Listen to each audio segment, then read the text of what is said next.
Greetings everybody, this is Elias Planakos from Wireless Insider, and if you're like me and you're watching this video, you're trying to find a good keyboard, well, to use with your tablet, whether it be a BlackBerry Playbook like I have here, with an OtterBox case on it, or if you have an iPad or any Android device, including a new Transformer Prime, you know, sometimes it would be pretty darn convenient to have an actual keyboard to type on, whether making a document, notes, agenda items, or what have you.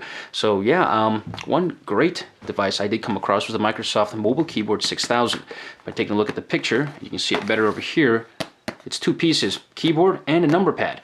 There's been a lot of questions out there concerning this keyboard, as well as, you know, what it can do, but also a good option for tablet users, so I hopefully I can answer your questions here. I'll go ahead and open this guy up and show you why I really like this, and how it suited me so far. So when you do open it up, you do get the keyboard there. We'll get to that in 1 second. Keep on going through the box. Paper. Little leaflet talking about the number pad and number lock, how it works. And then, of course, you have the number pad and a little pocket, which I found very handy for this guy over here. So let's get this all aside. You know, you have your literature here, you have batteries over here. I like using rechargeable batteries, so that's what I'm going to use right now. Let's get this out of here as well. So, like we said, two-piece construction, very cool. This does not connect to the keyboard. So some people are wondering, well, do they connect individually to the device or laptop or tablet or whatever, what have you? No, they connect individually. They do not connect, or this does not piggyback on the keyboard, which then connects to a device. They're two individual Bluetooth devices. So I'm going to show you real quick how this guy looks. So there's the keyboard, very slim. Hopefully you can see it here in the contrast. Very slim over here. It is angled a little high at the back of the keyboard right there, so it's a bit of an angle. There are no adjustable feet, so you can't adjust it higher or lower. That is basically where it is, about, well, I'd say just under a centimeter of clearance. So a bit of an angle there, maybe at 5 degrees, let's say. On the back you do have the power button, pairing button, and the battery case or cover ejection button. So it's spring-loaded, it pops out, and let me put the batteries in here since we're at it. There we go. 2 AAAs for the keyboard. So yeah, small keyboard, small batteries. Hey, you don't like it, get a bigger keyboard, which is the opposite of what you're trying to achieve here. Number pad, same thing, power button, pairing button, and battery ejection cover button. Slide that out, let's put the battery in there as well.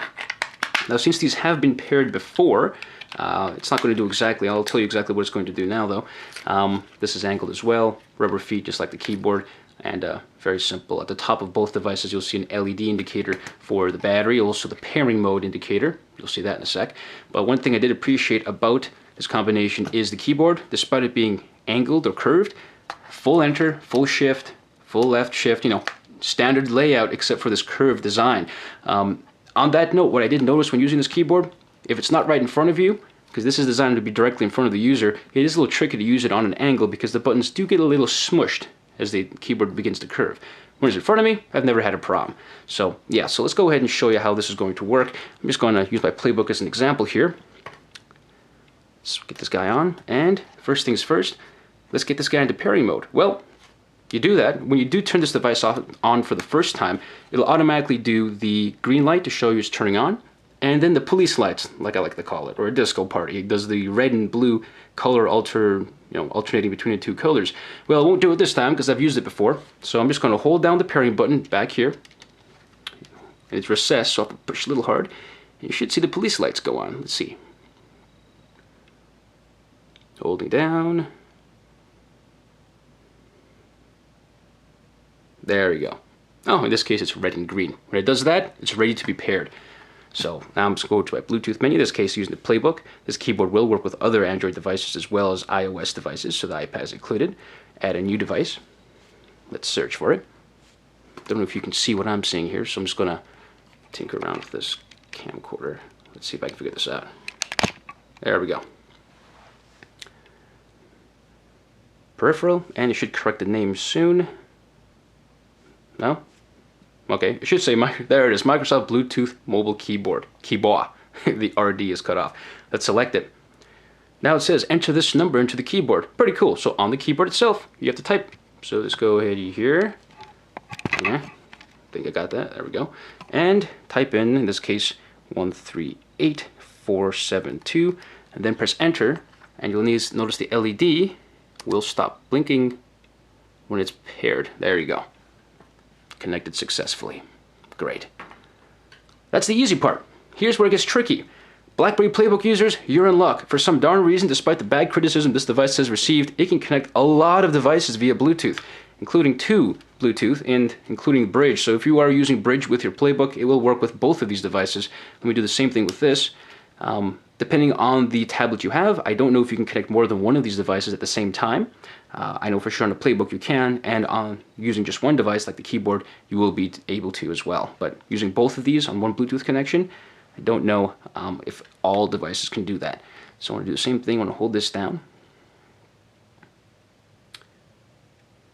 as hard as I can. Hopefully you get that. There we go. Same police lights. Cool. And we do the exact same thing. I want to add a new device. Let's search for one.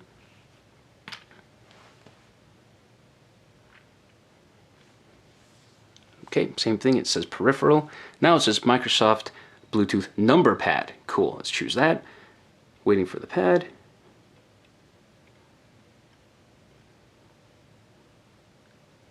And same thing, enter the number as indicated on the Playbook or your device, so 847647. Enter, and now it says connected, and this light should stop blinking whenever it wants to. There we go, connected. Great, so we're in business. We now have my Playbook or your tablet connected to 2 devices at the same time. So let's see how the typing actually works. Let's get out of here and open up a Word document. Let's see here, where to go, okay. And there are some things you want to keep in mind. I'm going to show you and demonstrate them to you right now. So, yeah, let me get this right in front of me. And I'm going to type as naturally as possible. For the sake of showing you this, I'm going to zoom into the tablet itself. And let's see, so, already made a typo.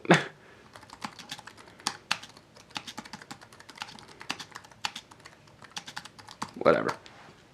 Yeah, I kind of butchered there. Takes some getting used to because the keyboard is smaller in the corners here. So you notice the buttons get a little squished. But here's the real test. This is typing with Shift held down. So Shift works. Let's do it with Caps Lock. Does that work? This is Caps, whatever. Yep. And just like with most devices, when you hit the spacebar twice, it will make a period, which is nice, you know, a little different. So there you have it. Shift works and Caps Lock works. Now, where it gets a little different is if you try typing, you know, more than one thing at a time. So watch this. Mashing keys, they call it. So if you do one at a time, obviously that's fine. 2 keys at a time, no problem. Let's do 3 keys at a time, no problem. When you get to 4, no, let's try that again. I think okay, let's get to 5. There you go. So you see that you do get a whole bunch of weird boxes. So when you see that, it's because you press too many keys down at the same time. So you're not going crazy, you're just not doing something right. I don't know how fast you guys type, but it certainly wouldn't be fast enough to deem that you press multiple keys down at the exact same time. And number pad works just as good. Let me show you that as well. So if we go enter here, yeah. Oh, see, it shows the Greek letter mu or some other things there because number lock is not pressed. Press it, and now you have access to to the number functionality. The other buttons on the keyboard do not do anything in most tablets. Volume buttons here do work on some Android or tablets, but Windows key does nothing. Alt F4, of course. Tab works in web browsing and in typing documents in most cases. The Playbook for sure, it's confirmed. But Tab does function properly in the web browser. A more important thing to keep in note is you do have the option of a portable number pad. So if you're someone who crunches numbers a lot and you don't really need to have a keyboard with you, this pays for itself because I've seen this available from Kensington and some other manufacturers for $35 or something. This MSRP of this device was 40, so for 40 bucks Canadian, bam, bam, you know, can't go wrong. Battery life of well over a year or 2.